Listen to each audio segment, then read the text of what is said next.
Oke ya, kita mulai. Ini lanjutan dari yang kemarin. Ya, kita masuk ke nomor yang 29. Ini masih hubungannya sama asam, basa, dan garam. Nah, sekarang kita lihat dulu di soal. Nah, ini ada tanda tetapan kesetimbangan asam Ka dari C6H5OH adalah C6H5COOH adalah 6 kali 10 pangkat min 5. Jadi, udah jelas ya, berarti si C6H5COOH adalah asam lemah. Karena dia memiliki Ka. Ya, terus habis itu nilai pH yang dihasilkan apabila si asam lemah tadi 100 ml 0,1 m dicampurkan dengan C6H5COOK. Nah, ini dilihat. Ini kan namanya mirip ya dengan si asam lemah. Cuma bedanya dia ada di belakangnya H plusnya diganti dengan K. Nah, kalau yang namanya mirip dengan yang lemah, itu berarti ini adalah garam dari si asam lemah tersebut. Ya. Nah, berarti kalau kita udah di kelas 11 tuh ya, kalau kita ada percampuran antara yang lemah dengan garamnya, ya, berarti sudah pasti campuran tersebut itu nggak bisa direaksiin, nggak ada reaksinya, tapi sudah dipastikan dia akan membentuk namanya larutan buffer atau larutan penyangga, gitu ya. Jadi udah langsung kita masuknya ke rumus larutan penyangga.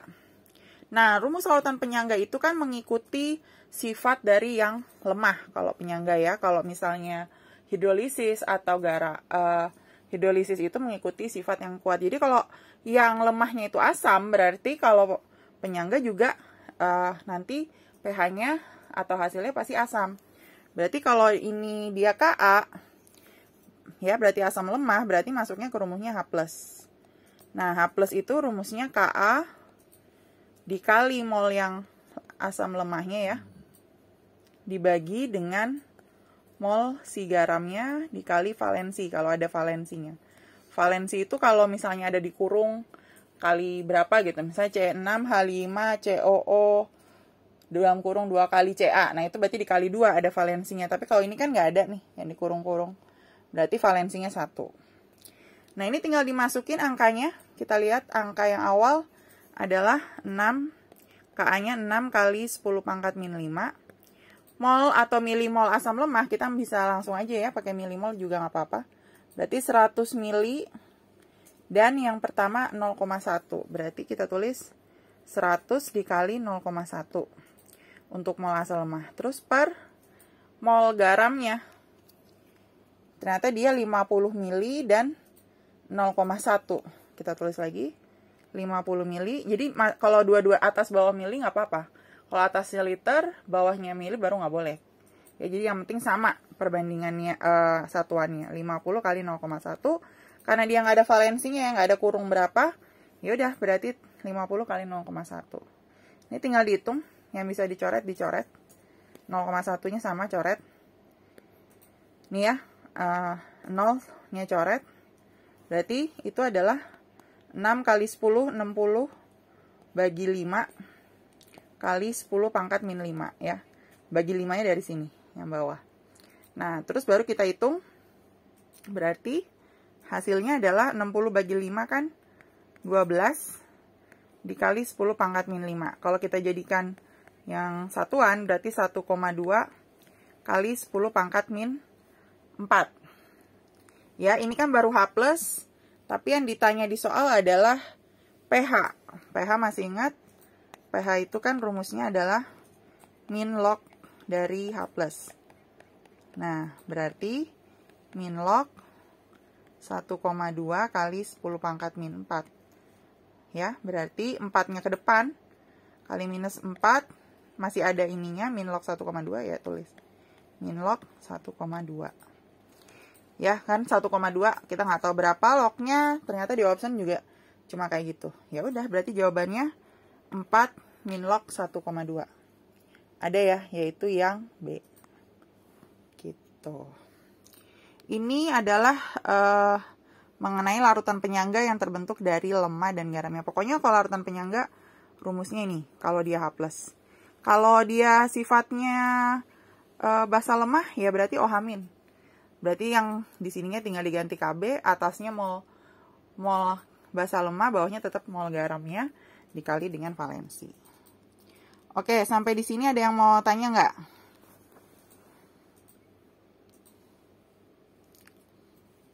Nggak ada. Yang nomor 26 berarti kita 29.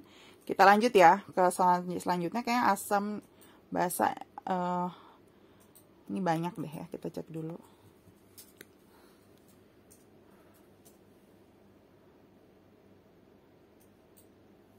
Kita cek yang nomor selanjutnya, kayak teori. Kita lihat. Oke, nah ini berarti kita udah masuk di sini adalah mengenai larutan garam atau hidrolisis ya. Nah, yang ditanya perkirakan harga pH tersebut. Tadi Miss bilang kalau larutan garam itu mengikuti sifat yang kuat. Siapa yang kuat, asamnya atau basanya? Ya, cuma kalau dua-duanya lemah, kita nggak bisa tahu ngikutin sifat yang mana, tergantung data Ka dan Kb-nya. Contohnya ini, nomor 1, magnesium fluorida. Ya, magnesium fluorida itu berarti terbentuk dari, nomor 1 itu terbentuk dari si MgOH2, ya, magnesiumnya, dan si Hf untuk fluoridanya. Nah, MgOH2 sama HF kalian bisa cek tuh di daftar list asam kuat basa kuat dan asam lemah basa lemah.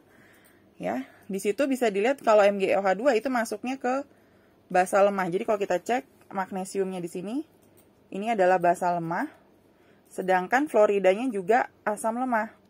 Jadi dua-duanya lemah. Nah, kalau dua-duanya lemah, di sini dia bilang hidrolisisnya kok jadi H+. Berarti kan pH-nya H+ itu artinya kurang dari 7, yaitu asam. Nah, ini juga salah nih, pH-nya lebih dari 7. Padahal kita lihat di sini persamaan hidrolisisnya, dia bilangnya plus H+. Nah, itu salah. Sedangkan pula dari awal juga ini udah salah, karena dua-duanya lemah itu kita nggak bisa prediksi. Dia sifatnya kuat atau lemah kalau tidak ada data Ka dan Kb-nya. Berarti yang nomor 1 tuh udah pasti salah. Nah, kita coret aja yang ada nomor 1-nya. Kita cuma A doang ya. Gitu. Nomor 1 udah pasti salah. Nah, kalau aluminium klorida, aluminium itu Al, ya, AlOH 3 kali itu masuknya ke basa lemah. Sedangkan klorida itu dari HCl, HCl itu masuknya ke asam kuat. Berarti sifatnya kan mengikuti yang kuat, yaitu si HCl ya, asam klorida. Nah, berarti kalau mengikuti yang kuat, hasil akhirnya pasti ada H+, benar. Dan kalau H+ itu artinya pH-nya kurang dari 7 kan, karena asam. Kalau basa baru lebih dari 7. Nah, berarti ini nomor 2 benar. Gitu. Nah, kita cek lagi yang nomor 3. Kalium karbonat. Kalium berarti terbentuk dari KOH. K-nya itu dari kaliumnya itu dari KOH, itu adalah basa kuat. Sedangkan karbonat itu berarti dari H2CO3. Ya, asam karbonat. Asam karbonat itu adalah asam yang lemah. Berarti mengikuti sifat yang kuat kan? Berarti sifatnya adalah basa. Bener nggak basa? Bener nih. Ternyata dia bikinnya reaksinya OH-. Berarti basa. Basa itu artinya pH-nya lebih dari 7. Ya udah, kita udah dapet tuh. Berarti jawabannya data yang tepat adalah data nomor 2 dan data nomor 3. Berarti jawabannya yang B. Gitu. Ya, jadi ini harus memang hafal mana aja yang termasuk asam lemah, basa lemah, asam kuat, basa kuat, untuk menentukan sifat hidrolisis ya. Sifat hidrolisis atau sifat garam. Nah, nomor 30 ada yang mau ditanya nggak? Kalau nggak ada, kita lanjut lagi ya ke soal nomor 31. Ini juga masih teori, masih hubungannya dengan asam basa, penyangga dan garam. Intinya ini ada seorang petani kebingungan karena lahannya kurang produktif lagi karena terdampak hujan asam oleh letusan gunung berapi. Karena hujan asam tersebut, sifat tanahnya justru menjadi sangat asam. Ternyata diperiksa menjadi pH-nya sebesar 2.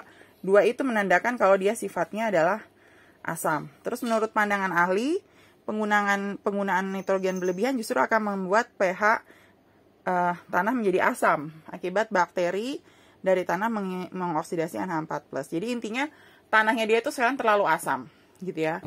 Nah, berarti supaya tanahnya dapat produktif kembali, itu kan berarti kita nggak boleh terlalu asam. Nah, kalau supaya nggak asam, berarti artinya si tanah tersebut harus ditambah sesuatu yang bersifat, ya, pupuknya yang bersifat basa gitu, supaya pH-nya naik gitu ya, pH-nya naik dan jadi bisa lebih produktif.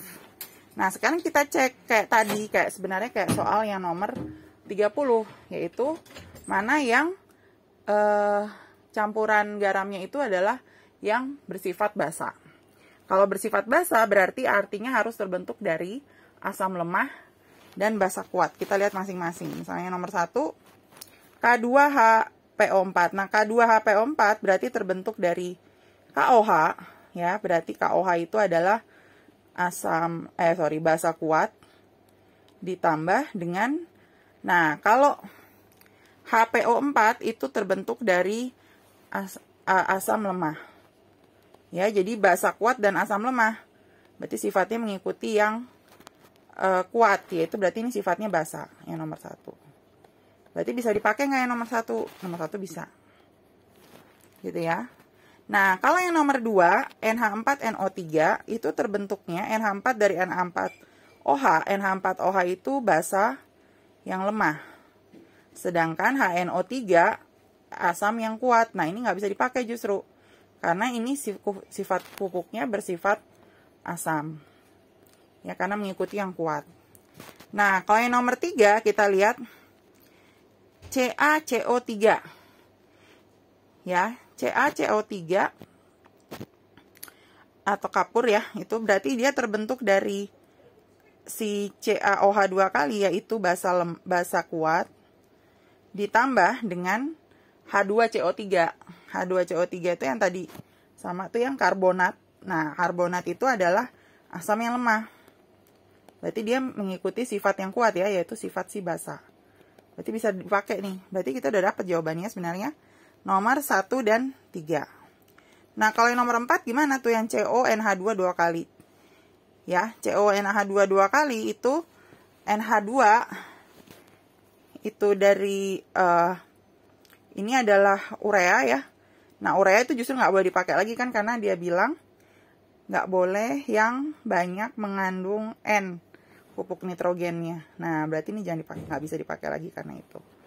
Jadi yang benar jawabannya 1 dan 3, yaitu yang B. Gitu. Nah, sampai di sini ada yang mau ditanya nggak? Sampai nomor 31. Nggak ada? Kalau nggak ada kita lanjut ya ke nomor selanjutnya.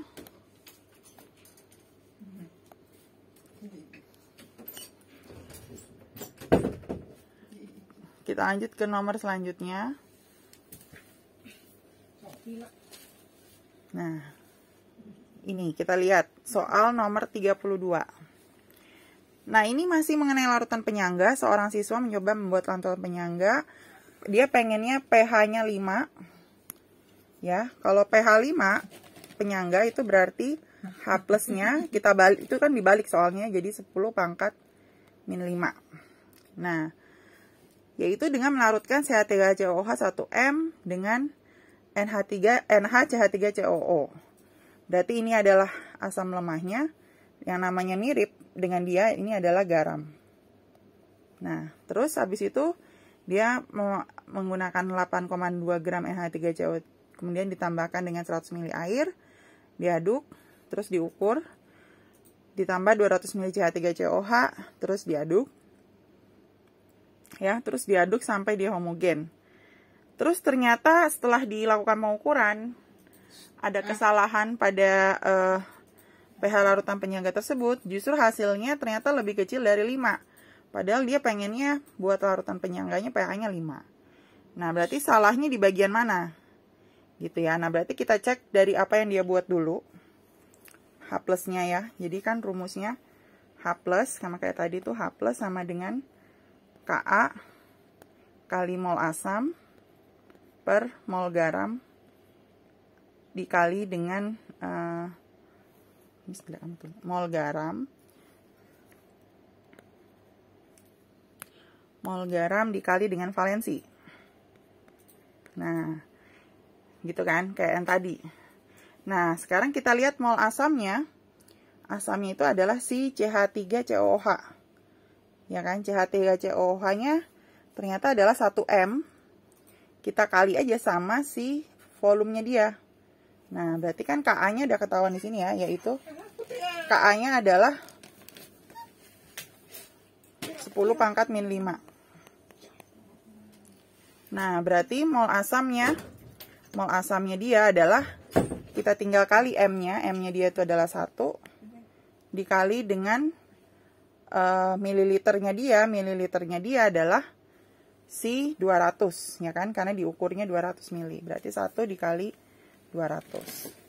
Per mol garamnya adalah si 8,2 gram NH3 NaCH3COO.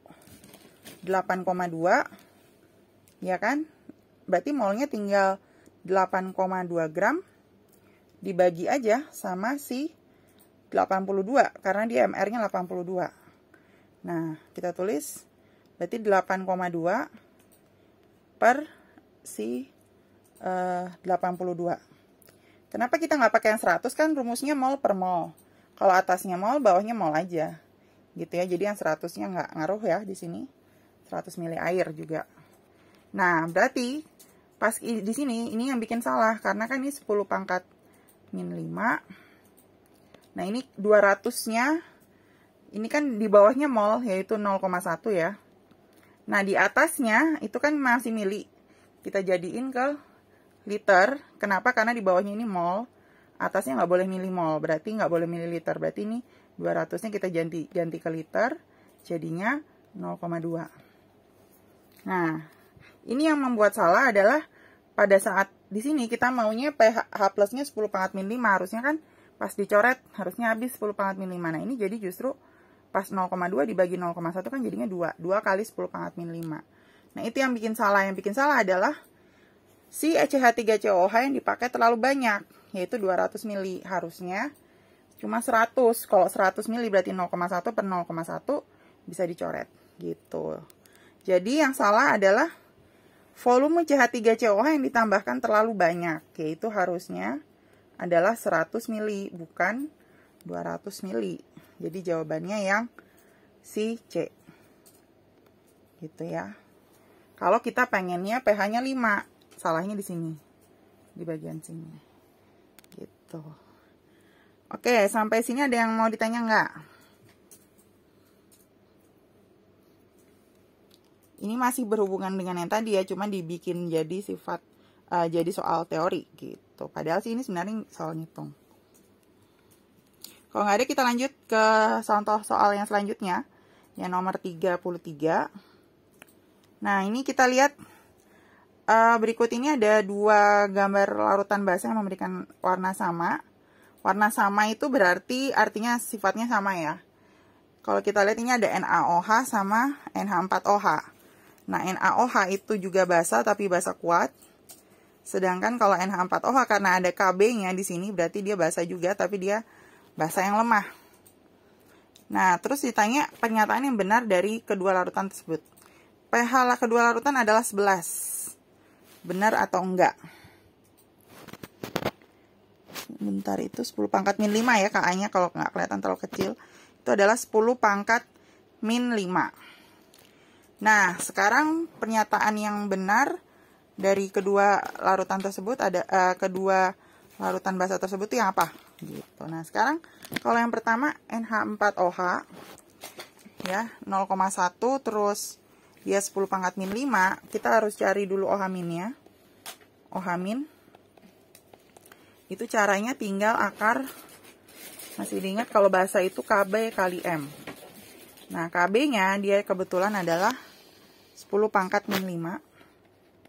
Nah, M-nya adalah 10 pangkat min 1. Berarti akar 10 pangkat min 6. Berarti OH min dia adalah 10 pangkat min 3 untuk yang pertama. NH4OH. Nah, NaOH karena dia basa kuat, ini OH minnya bisa langsung. Tinggal dikali M dikali dengan valensi OH-nya.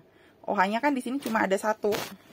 Ya, berarti tetap OH minnya cuma tinggal 10 pangkat min 3 aja.